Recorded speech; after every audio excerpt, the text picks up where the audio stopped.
So I don't care how positive a person is in their conscious mind and how positive their thoughts are. If they're feeling negative, or they're feeling guilty, or they're feeling unworthy, or they're feeling insecure, that's mind and body in opposition.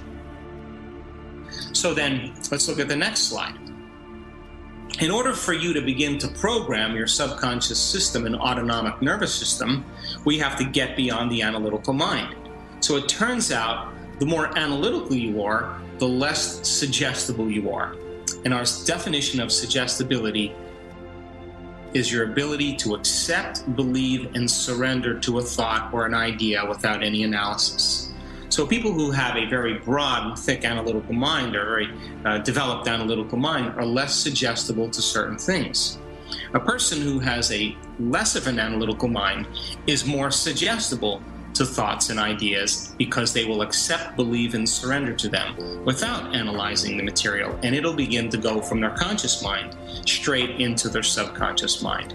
So some people who are more suggestible, we could say, have a thin analytical mind, and people who are less suggestible, in the next slide, have a thicker analytical mind. So our job then is to move from our conscious mind to our subconscious mind and change our brainwaves. And this is what meditation is all about.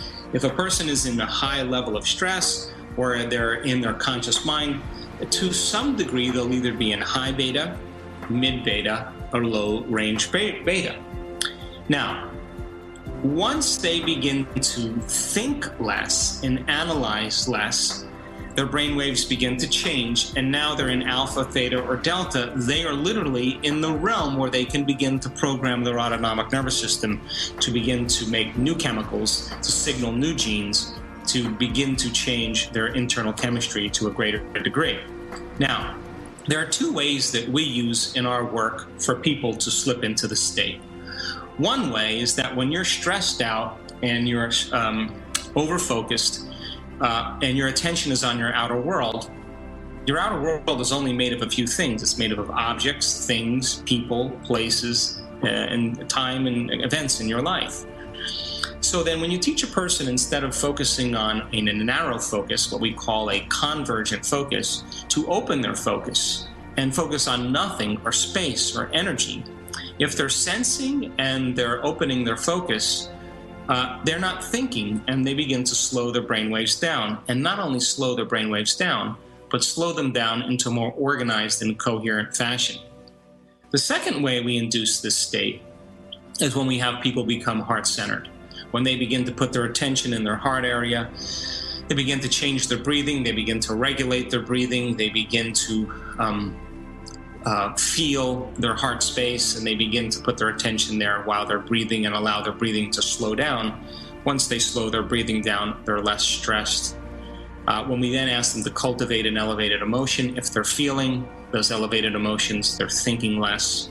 And if we ask them then to sense the space and radiate this feeling beyond their body and space, they change their brainwaves in a matter of seconds. And now they're beginning to open the door between their conscious mind and subconscious mind. So we have the techniques in place, and we've seen people do this in 4 seconds, 2 seconds, 5 seconds, 9 seconds, 13 seconds, 15 seconds.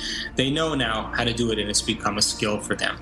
So on the next slide, we could say then, as you change your brainwaves, the movement of consciousness is out of the thinking analytical neocortex, and as consciousness begins to fall out of the neocortex, now you are conscious, but you are in your limbic brain, or you're in the subconscious centers below the conscious mind.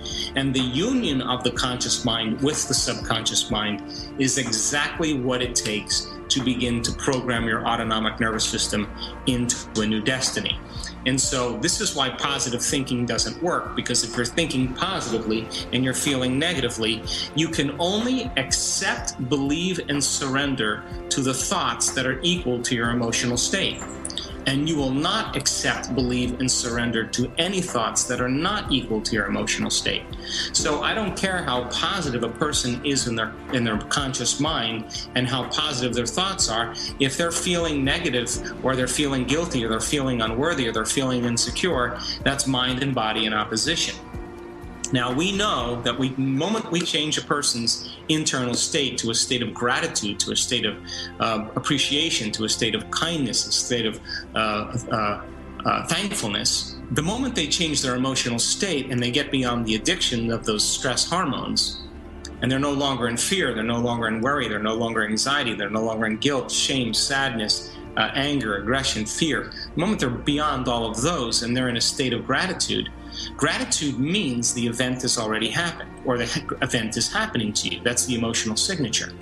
When the person's in this state, now they're ready to accept, believe, and surrender to the thoughts equal to that emotional state, and they begin to program their autonomic nervous system into a different state of mind and body. So then getting a person beyond themselves and beyond their fears and their emotions, beyond their habits, and helping them find the present moment is exactly what it takes for people to become their own placebo. And so if they can't get beyond their conscious mind, then they're not in the operating system where true change can take place. And this is why affirmations do not work. They don't work because for most people, they want abundance, but they feel lack. They want health, but they don't feel wholeness. They want the mystical moment, but they don't feel awe. They want the new relationship, but they don't feel love. They're waiting for something outside of them to change how they feel inside of them. And the quantum model of reality is exactly the opposite, not living by cause and effect. In other words, not your personal reality controlling your personality, but your personality beginning to control your personal reality. It means that in order for you to have a healing, you have to feel wholeness and appreciation so that your body can heal. In order for you to have a new relationship where you feel love, you have to feel love before that relationship can occur. If you want to have wealth in your life, then you have to feel abundance before the wealth. And if you want to have a mystical experience, you already have to be in awe of life. And so then it's kind of contrary to how we've been conditioned. And of course, this is a subconscious belief. But when you get people into that state where they can teach their body emotionally how the future is going to feel ahead of the actual experience, now the thoughts that they're thinking begin to get past that analytical mind and begin to program their body and their genes to make new proteins to prepare their body for that future event. And the side effect of that, of course, is an unknown or novel experience in their life that they had never anticipated. We've also measured the energy around people's bodies when they do this. And they literally begin to emanate more photons. They go from particle to wave, from matter to energy, and they're freeing their body from the chains of the past. And when they open their heart, there's an expansion of the energy field around their body, and now they feel connected to something greater. They feel like they can trust in the unknown. They already have experienced the event, and they're no longer living in survival or living in stress. When people begin to live in stress, they begin to draw from this field around their body and turn it into chemistry, and the field around their body shrinks. We've measured this. Now they're matter trying to change matter. They're their brain trying to change their brain. They're their ego trying to change their ego. They're their personality trying to change their personality. The program trying to change the program. They're matter trying to change matter. But only when you begin to open your heart and you begin to broadcast the bigger magnetic field, once you have that field in place, the carrier of the thought, the carrier of the information on that magnetic field is the thought. So when you combine that clear intention with an elevated emotion, now you're moving into a new state of being. And instead of relying on something outside of you to change something inside of you, you have changed something inside of you, and you should begin to see the effects outside of you. So in closing, beta is the outer world in the next slide. As you begin to change your brainwaves, you move into alpha. If you do this properly, you can move into theta, and the final stage, of course, is in delta. Now, delta typically is being sound asleep, but our students have been able to stay conscious in delta while they're processing very high amplitudes of energy in their brain, and of course, we're making history when we see this. But we could say that beta and alpha represent the conscious mind, and alpha, theta, and delta represent the subconscious mind. So getting people to combine their conscious mind with their subconscious mind is now allowing them to enter through the door of the autonomic nervous system and begin to make significant changes. Last slide.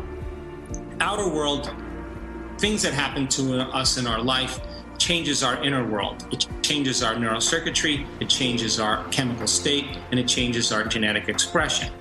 If we begin to do the work and we have our inner world begin to change, our inner world should begin to change our inner world if we do this properly. In other words, as we begin to regulate our thoughts and feelings, we should see some biological changes in our neural circuitry, as well as beginning stages of chemical and genetic changes in our body.